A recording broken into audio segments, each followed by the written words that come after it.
It just does it for you, they say in this one. FSD is so relaxing, it can just do all the driving. So that's a problematic statement, I think. Maybe some of these will appear in court later. Hi everyone, JJ here. Welcome back. Well, this headline from Barron starts us off. Tesla stock dropped. A legal setback may explain the shaky performance. Now, it has to be said, a lot of stocks dropped in the last session, especially if they were related to AI, including Tesla and Palantir and others. But there's a reason for this in particular, to do with a class action lawsuit. Let's get into it. Tesla's drivers can pursue class action over self-driving claims, judge says, and this is really significant. Tesla lost a case recently, which I did a video about. I'll put a link to that in the description if you missed that, about autopilot. This is a big question. Has Tesla been false advertising or claiming things that it can't do? This goes back years. This says Tesla must face a certified class action by California drivers who said Elon Musk misled them for 8 years about the self-driving capabilities of his company's electric vehicles. So this case can proceed. It can go ahead. U.S. District Judge Rita Lynn said the common question of whether Tesla lacked sensors to achieve high-level autonomy, plus its inability to demonstrate long-distance autonomous drive with any of its vehicles, justified group lawsuits by two sets of drivers who bought its self-driving technology package. So that's why this is so significant. Could this affect Tesla's massive market value if this group of drivers win this case?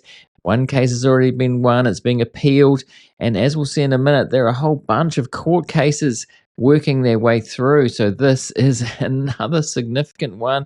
Could this start to impact Tesla's value if people start to see that maybe this is going to go on and it dates back years? It's not just about what's happening today, it's what's already happened in years gone by. And we'll also see what Tesla is still saying today about its full self-driving supervised technology on its extreme. In her decision on Monday, the San Francisco-based judge also said thousands of people likely saw Tesla's claim in the autopilot section of its website from October 16 to August 2024. So this covers a lot of years since Tesla's been claiming how well this works and that its vehicles contain hardware for full self-driving. So that is part of the issue too. Elon claimed that that would work on the hardware from years ago, and since then it's turned out not really to be the case. It's looking like it won't actually work. The hardware, 3 people will miss out on the full scope of what it could be capable of. Tesla made a similar claim in a blog post, newsletter, and quarterly earnings call, as did Musk at a 2016 press conference. So I've shown many clips of Elon making claims about FSD or next year it's going to be full autonomy, but he's also made claims about what it can do dating way back to then, and this is now being played out in court, where it will be. While these channels alone may not ordinarily be enough to establish class-wide exposure for a traditional car manufacturer, Tesla's distinctive advertising strategy warrants a departure from the typical approach, Lynn wrote. So this is what the judge is saying, allowing what Tesla's saying in social media and other places because they don't really advertise. They've said for years they don't advertise, but they do market in different ways, and that's what the judge has pointed out here. Tesla does not use mass advertising or independent dealers, and Lynn said it was reasonable to infer that the class members, that's the class action members, interested in full self-driving technology went to Tesla's website to get information. So there's a number of places they can get information, including Elon's own Xstream and Tesla official Xstream and a number of other places, and Tesla influencers that hasn't been mentioned, but Tesla influencers are really the mouthpiece for Tesla, even though they claim that they're not really working for Tesla. I guess it could be claimed that they are part of it as well. Now, Tesla has said it was unreasonable to assume all class members saw the challenge statements and there was no common proof the statements were material. Well, that doesn't seem like a very strong case if that's their case. We'll have to see what happens. But they could just say, I saw that and it convinced me. And so, what are they going to say about that? Now, the California classes included drivers who bought full self driving package from May 19th, 2017, so a long time ago, to July 31, 2024, and opted out of Tesla's arbitration agreement, and drivers who bought the package from October 2016 until May 19th, 2017. So it covers many years here that Elon and Tesla have been claiming that it is good enough to really drive itself. And this is what Tesla is still saying. Lynn refused to certify a class of drivers who bought Tesla's enhanced autopilot package because its core product qualities did not require full self driving functionality, making Tesla's alleged false statements immaterial to purchasing options. So there is that too. All right, let's move over to electric to see what they say about it. There's a comment that Fred Lampert has said here about it. They've been talking about this, reporting on it for quite some time, as I have been. As we reported earlier this month, the floodgates of lawsuits opened against Tesla after it was found partially liable in a wrongful death case following a fatal crash involving Tesla Autopilot.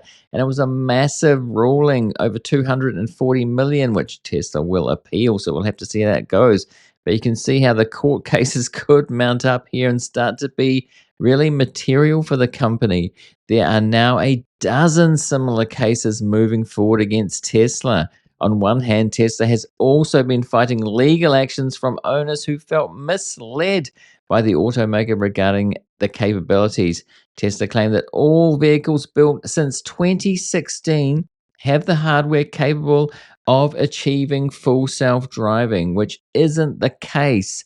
And Tesla has been selling a software package called Full Self-Driving, it's FSD, that it claimed would deliver unsupervised level 4 to level 5 self-driving, and it hasn't.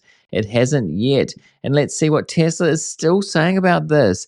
You notice that this is just days ago. Tesla, the official account on X, saying, POV, you just bought a car that can't drive itself. Elon said that before. It'll be like buying a horse and cart instead of a car if you don't buy a Tesla. That's basically what he said because of the full self-driving that was imminent. That was years ago. Here's another one. 7-hour road trips aren't so bad when your Tesla does all the driving. And they've got a video there of the self-driving. Of course, there are no mistakes in that one. They can easily pick one that there's no mistakes on. It does drive for hundreds of miles without an error, without a critical intervention. But, if it's a robo-taxi, for instance, or if you have FSD, you only need one every few hundred. And, Waymo has tens of thousands, if not more, without critical interventions at all. There's no person in the car. It's fully autonomous. Tesla just isn't there yet, but they're kind of claiming that it can. It just does it for you, they say in this one. FSD is so relaxing, it can just do all the driving. So that's a problematic statement, I think. Maybe that'll appear in court. Maybe some of these will appear in court later. So these are the kind of marketing that the judge is referring to there, really. Tesla, get your own robot chauffeur with this one weird trick. Go to tesla.com, place order for vehicle of your choice, purchase or subscribe to FSD Supervised Take Delivery. Congratulations, you now have a robot chauffeur. So implying there, you've got a chauffeur, so it's driving for you. And this one here, a video from somebody who's very supportive. Kyle knows we are so close. Bears are cooked. And Tessa down here put, you'll just have to let us cook sometimes. And let's see what this guy says. He implies actually that it wasn't ready to go years ago in the years that this case covers, actually, but it's working much better now. Let's see what he's got to say. Since we've been using FSD as users, I think I had one of the first ever FSD videos on YouTube years and years ago. This was like 6-7 years ago, I guess now. And just watching that system progress from us making fun of it and laughing at it and honestly thinking it was a completely dangerous system to now something that I live with every single day. I just moved to a new city, for example. I've been using FSD on a new hardware 4 car, which is the latest hardware that they offer at the moment. Dude, I feel like I have an autonomous car. Okay. It's crazy. Like I hit a button and I just show up where I'm going. So saying that he feels like he's got an autonomous car, not saying that he has. And Tesla using that in their marketing. But, he was saying that, laughing at it years ago. But this is what the class action is about, some of those years. And Dan O'Dowd, so I've pointed out on this channel before, chief critic, you could say, of FSD, says Tesla's self-driving version 13 continues to get worse, not better. Version 13.2.9 has been on the road for 3 months now, and the more data that's gathered, the worse it looks. Just 180 miles between safety critical events. But don't worry, FSD 14 will be the robotaxi version. So Elon claiming that the next version and the next version will be a massive increase, and that'll be a robotaxi.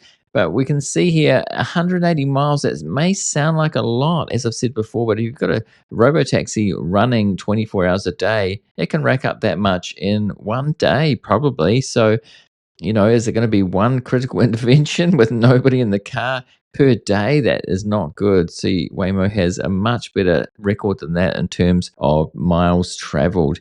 And here we have another one. Tesla FSD supervised is great until it's not. Somebody actually using it says, I take my supervising responsibility seriously. Today, it made a left turn incorrectly. This software still needs supervision. Tesla is correct when they say it will need driver intervention. I don't think the robotaxi safety monitor is going away anytime soon. And this one here, and watch the Tesla FSD version 13.2.9 swerve into oncoming traffic lane while turning left, forcing the driver to take over. In this clip, you can see the car drifting onto the left side of the road mid-turn, dangerous if another vehicle had been coming. I had to grab the wheel and steer back to the right immediately. Okay, we can see that it still might have some way to go yet, and this court case is going to be interesting. And as Fred Lambert from Electric said there, these court cases are going to be piling up. The floodgates have opened. So is this going to affect Tesla's market value, the stock value? It's not financial advice. I'm not giving any advice on that at all. I'm not short Tesla stock. I've said that before. I'm not long or short. Let me know in the comments what you think. Now, you might have noticed a change in my set here. This is a studio, a working studio. And if you don't know, most of you don't know that I am a visual artist as well. I've had lots of exhibitions, and this is what I've been working on. I haven't done any 2D work for a while, and it's based on the podcast. This is thumbnails from the podcast and inkjet print on canvas. It's the first experiment. I'm going to do more, but I quite like the way that it's going, so expect to see more in the set. And I will talk about this a bit more in future episodes if people want me to, but I'll leave that on screen to have a look. There's a lot of work that went into that because each is a thumbnail that's been worked on for at least an hour or more. So let me know what you think about that too. And right now I'm going to put a related video right there over top of that artwork, and also a subscribe link on screen. If you're new here, do subscribe. Get more of these kinds of videos from me in the very near future. Thanks for watching this one, and I'll see you in the next one.